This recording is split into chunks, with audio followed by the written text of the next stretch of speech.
میں نے کبھی کسی کو ستایا تو نہیں، پر میرے حالات نہیں ٹھیک ہوتے. آپ نہ مانے پر یہ شکوہ ہے کہ فلانے کے پاس دولت زیادہ ہے، اس نے پتہ نہیں وہ آگے نکل گیا اور میں پیچھے رہ گیا. نہ مانے پر یہ شکوہ ہے. کس سے کر رہے ہو؟ رب رسول سے.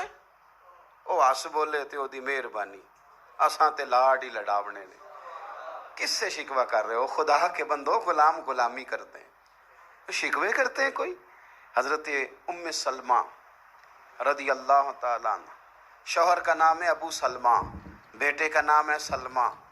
کہتی ہیں میں، میرا شوہر، میرا بیٹا، تینوں، چھوٹا بیٹا میرا، ہم نکلے مکہ مکرمہ سے مدینہ طیبہ جانے کے لیے. ایک کی بیٹا ہے، خاندان جمع ہے، شوہر کی گود میں بیٹا، اونٹ کے پیچھے میں. فرماتی ہیں مدینے کی سرحد آ گئی تو میرے میکے والے آ گئے. کہنے لگے ابو سلمہ نہیں لے جانے دیں گے مدینے اپنی بیٹی کو. میں نے کہا میں مسلمان ہوں، میں تو اپنے شوہر کے ساتھ مدینے جاؤں گی. انہوں نے کہا نہیں جا سکتے، تو نے جانا ہے تو جا، ہماری بیٹی نہیں جائے گی. زبردستی مجھ سے انہوں نے مجھے میرے شوہر سے الگ کیا. کہتی ہیں پھر میرے شوہر کے قبیلے والے آ گئے. وہ کہنے لگے اگر تم اپنی بیٹی کو نہیں نہ جانے دیتے تو یہ جو ہمارا پوتا ہے یہ ہماری نسل ہے، تمہارا نہیں، اسے ہم نہیں جانے دیں گے. وہ بچہ اپنی طرف کھینچتے تھے، میں اپنی طرف کھینچتی تھی. مدینے کی سرحد پہ یہ جھگڑا زمین کے لیے نہیں ہو رہا، مکان کے لیے نہیں ہو رہا، حضور کے مدینے جانے کے لیے ہو رہا. حضور کے مدینے جانے کے لیے ہو رہا، مدینے جانے کے لیے ہو رہا. لنگ کئی مہینے تے برس گئے تے تیری دید نو دیدے ہی ترس گئے. انہوں نے بچہ کھینچا، میں نے اپنی طرف کھینچا، میرے بچے کا بازو اتر گیا.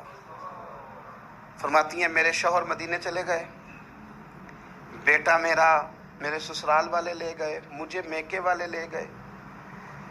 آج بھی کچھ سیانے بندے کہتے ہیں اس کو نکال دو اور بچے چھین لو. ان کا بھی خیال تھا کہ بیٹا لے جائیں گے نا تو ابو سلمہ بھی مدینے سے واپس آ جائے گا، یہ بھی واپس آ جائے گی. او یار، اتنا بڑا بھی ظالم کوئی نہیں ہوگا جو ماں باپ سے بچے جدا کرے. فرماتی ہیں کہ وہ لے گئے چھین کے، میں میکے چلی گئی. لوگ روٹی کھاتے تھے، میرے حلق سے نہیں گزرتی تھی. زمانہ سویا کرتا تھا، میں سو نہیں پاتی تھی. بیٹا کہاں، شوہر کہاں، میں کہاں. ام سلمہ کتنی دیر تکلیف کاٹی. جناب ام سلمہ کہنے لگی لوگوں ایک دو دن نہیں، پورا سال بیت گیا، پورا سال. پر جے سونا ہی میرے دکھ وچ راضی، جے سونا ہی مارو مارو مینو مار مکاؤ، میں کوئی عذر نہ پیش لے آواں، او جے سونا ہی میرے دکھ وچ راضی، پھر سکھ نو چلے ڈاواں. فرمایا سال بیت گیا. لوگ صبح اٹھ کے کام کاج پہ لگ جاتے، کپڑے بدلتے، ڈیوٹیاں کرتے، اور میں سویرے اٹھ کے اس جگہ آ جاتی جہاں میرا شوہر اور میرا بیٹا بچھڑا تھا. میں سارا دن روتی، آہوزاری کرتی، حضور کے مدینے کی طرف منہ کر کے میں تڑپتی. سال بیت گیا، سال، ایک ہفتہ نہیں نکلتا بچوں کے بغیر. بڑے بڑے سیانے لوگ پردیس جاتے ہیں تو بچوں کی فوٹو دیکھ دیکھ کے روتے ہیں، لیکن کہتی ہے ماں تھی، بیٹا بچھڑا اور پھر بیٹا بیمار ہو اور ماں سے جدا ہو، کتنی تکلیف کا منظر ہے. آپ فرماتی ہیں کہ ایک سال بیت گیا اور میں نے کسی کی منت نہیں کی، میں نے کوئی شکوہ نہیں کیا، اس لیے کہ جس حال میں رب و رسول رکھیں. یہ حوصلہ، یہ صبر، یہ توانائی. ایک سال کے بعد میرے چچا کا بیٹا میرے پاس سے گزرا، تڑپتے دیکھ کر کہنے لگا میری بہن تو سارا دن روتی رہتی ہے. تو میں نے کہا بھائی تمہیں کیا بتاؤں، اس کا شوہر چلا جائے، بیٹا جدا ہو جائے، وہ کیا کرے گی. فرماتے اس نے جا کے میرے باپ سے، اپنے والد سے، میرے خاندان والوں سے کہا اس کی سزا کب ختم ہوگی. اس غریبنی کا قصور یہ ہے کہ یہ مدینے والے کا کلمہ پڑھتی ہے، اس کی غلطی یہ ہے کہ یہ مسلمان ہو گئی ہے، دین حق قبول کر لیا ہے، کیوں نہیں تم خیال کرتے. کہتے ان کے دل نرم ہوئے، وہ رضامند ہوئے مجھے مدینے جانے پہ. پھر اس نے کوشش کی میرے سسرال پیغام بھیجے، کب بس کرو، اور بچہ تو چڑیا کا جدا ہو جائے تو وہ تڑپا کرتی ہے، اور تم نے ایک جیتی جاگتی ماں کا بیٹا جدا کیا ہے. وہ بھی نرم ہوئے، رب نے اسباب بنائے، میرا بیٹا مجھے ملا. کہنے لگے تو رہ جا. میں نے کہا نہیں، تم مسلمان نہیں ہو، تمہیں پتہ نہیں نا، میں یہاں نہیں رہ سکتی، مجھے مدینے ہی جانا ہے.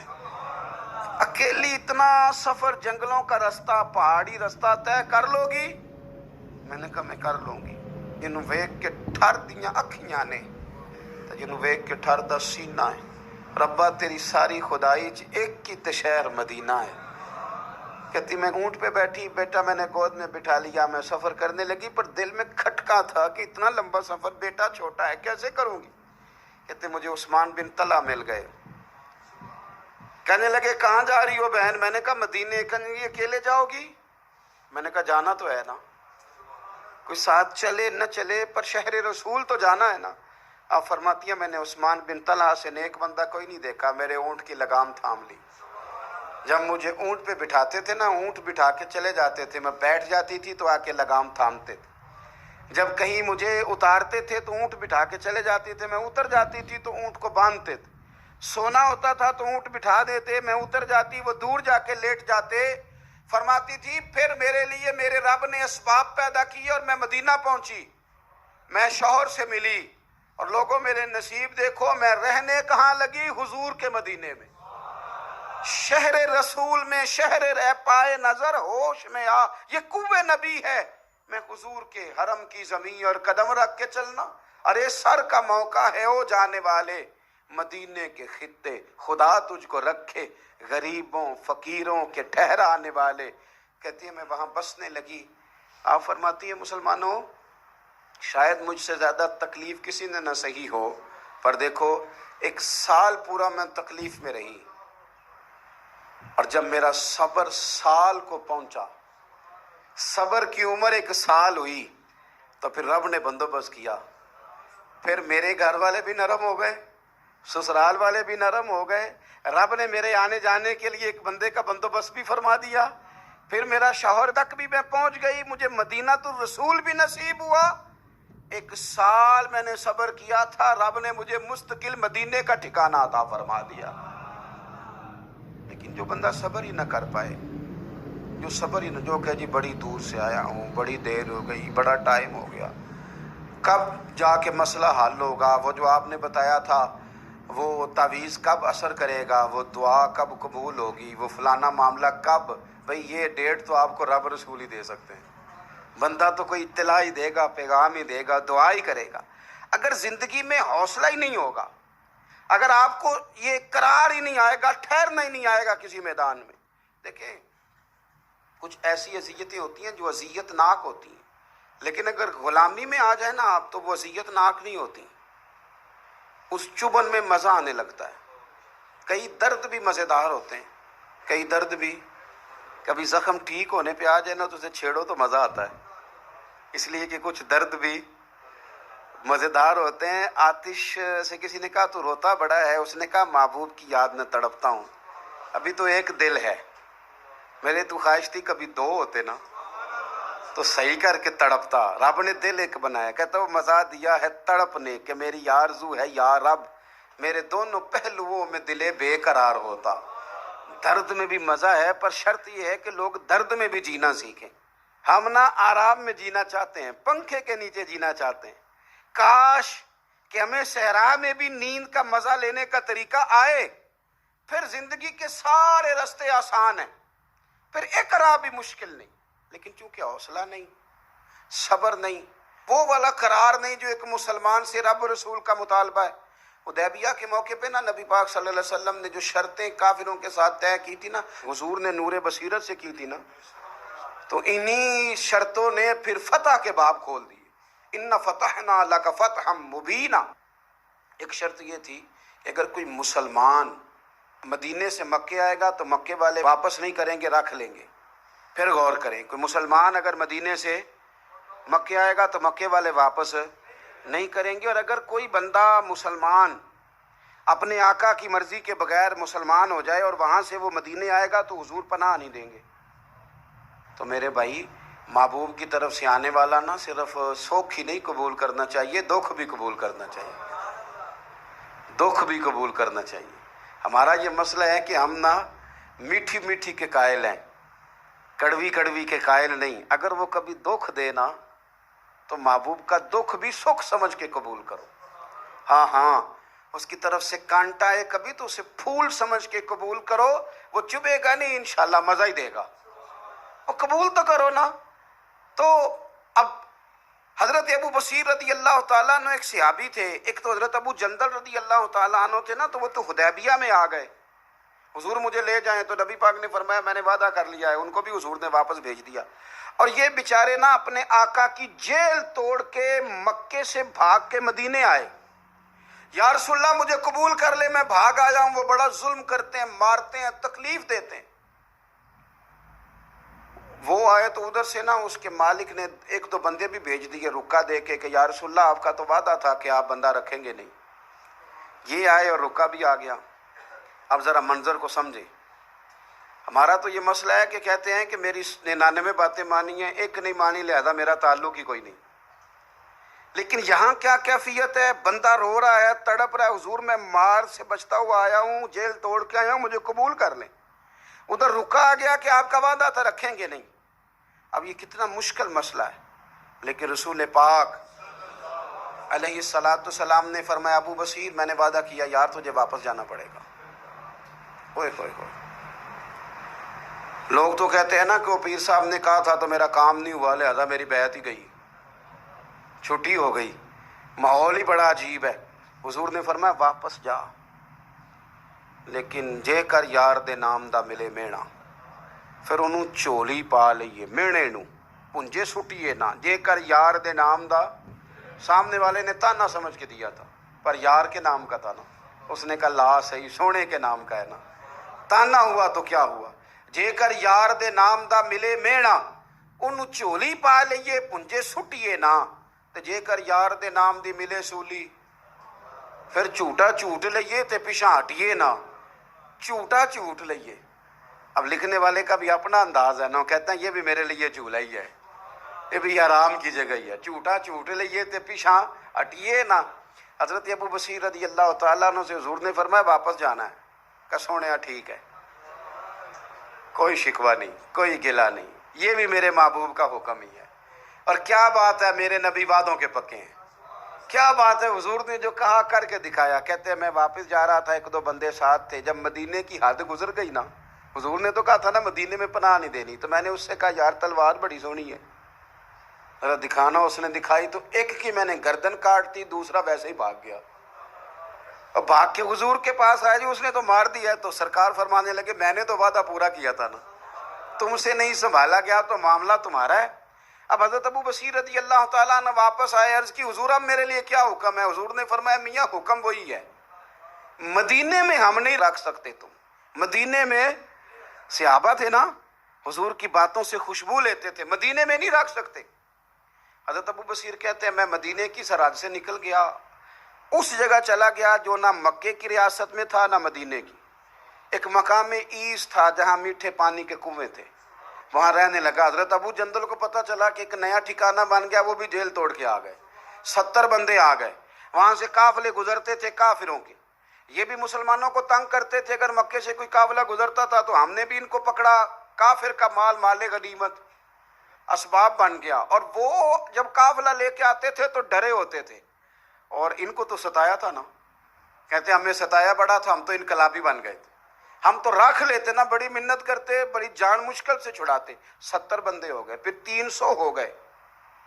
تب وہ بصیر کہتے ہیں دنیا مدینے جاتی تھی لیکن ہم تڑپتے تھے، ہم تڑپتے تھے، روت لنگ گئی ہے پھر باہر آندی تے اجے چٹھیاں مدینے آئیاں نہیں، ہم تڑپتے تھے کہ یار کوئی موقع ملے، روز رات کو روتے تڑپتے۔ 300 انقلابیوں کا جتھا صبر سے بیٹھا ہے مدینے کی سرحد پہ، اندر آنے کی اجازت نہیں، پر غلامی میں روز اضافہ ہو رہا۔ صبر دیکھو، غلامی میں روز اضافہ ہوتا ہے۔ تنگ آ گئے کافر، پہلے بڑی ڈینگیں مارتے تھے کہ دیکھو ہم نے کیسی شرط منوائی ہے، کیسی شرط منوائی ہے کہ ان کا بندہ آئے گا تو ہم واپس نہیں کریں گے، ہمارا جائے گا تو انہیں کرنا پڑے گا۔ پھر اتنے تنگ آئے کہ خود آ کے کہنے لگے حضور مہربانی کریں، یہ شرط تو ختم کرے نا، اور ان 300 کو تو مدینے بلائیں، مہربانی فرمائیں۔ حضور بڑے خوش ہوئے، آج غلاموں کے نام پیغام لکھا، غلاموں کے نام پیغام لکھا، چٹھی لکھی حضور نے۔ چٹھی کس چیز کی لکھی؟ آ جاؤ یار مدینے آ جاؤ، چٹھی آئی مدینے آنے کے لیے، حضرت ابو بصیر کے نام چٹھی گئی، آ جا یار مدینے۔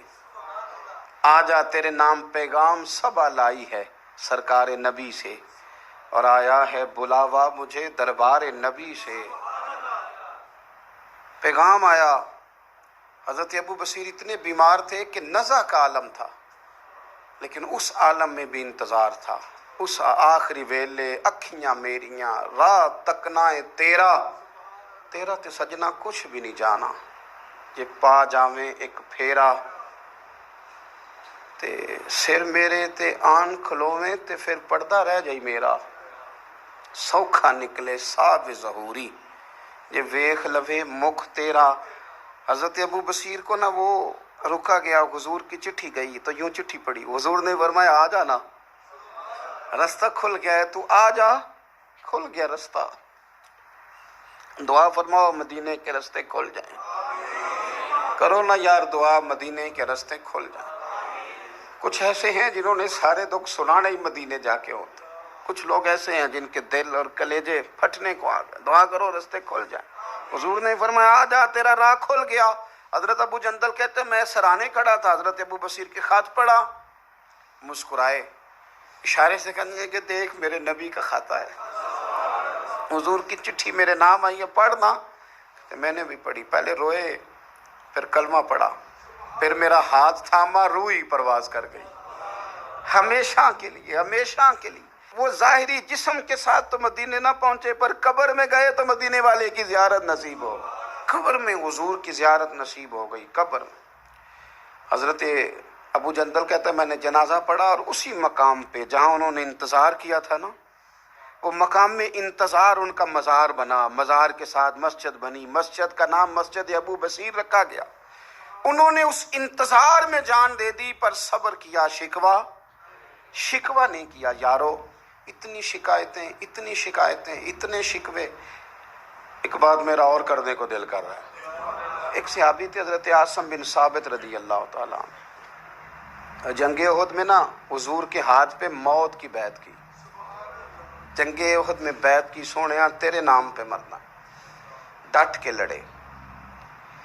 سلافہ بن سعد کے 2 بیٹے بدر میں قتل کیے انہوں نے۔ اس نے قسم کھائی کہ معاذ اللہ میں ان کا سر منگا کے تو ان کی کھوپڑی میں شراب پیوں گی۔ سلافہ بن سعد نے یہ قسم کھائی کہ میرے 2 بیٹے قتل کیے ہیں، میں ان کی کھوپڑی میں شراب پیوں گی معاذ اللہ۔ ایک قبیلہ غزیل تھا، انہوں نے احد کے بعد حضور سے کہا کچھ قاری ہمیں دے دیں، ہم نے قرآن سیکھنا ہے، تو نبی پاک نے کچھ بندے بھیجے، تو عاصم بن ثابت کو بھی بھیجا، لیکن انہوں نے دھوکہ کیا، وہاں جا کے ان کو گرفتار کر لیا۔ جب گرفتار کر کے مکے والوں کے ہاتھ بیچنے لگے تو حضرت عاصم بن ثابت نے تلوار نکال لی، فرمانے لگے میں کافر کا قیدی ہو کے جینے سے بہتر ہے شہادت کی موت مر جاؤں۔ کافروں کا قیدی لڑے اور فرمانے لگے میرے کمان میں تیر باقی ہے، میں لڑوں گا، اور اتنا لڑوں گا کہ تمہیں پتہ چلے گا مجھے لڑنا آتا ہے، اور فرمایا میں صبر کروں گا اور صبر کر کے دکھاؤں گا، میں ڈٹوں گا اور تمہیں ڈٹ کے۔ اکیلا بندہ میدان میں ڈٹ گیا، اکیلا۔ جب تیر ختم ہو گئے تو پھر نیزہ نکال لیا۔ یہ بات آپ کو اس لیے سمجھا رہا ہوں کہ کچھ لوگ کہتے ہیں جی میں اکیلا کیا کروں، تو یہ آخر میں یاد رکھیں کہ صبر آپ نے کرنا ہے چاہے اکیلے بھی رہ جائیں، حوصلہ کرنا ہے چاہے اکیلے بھی رہ جائیں۔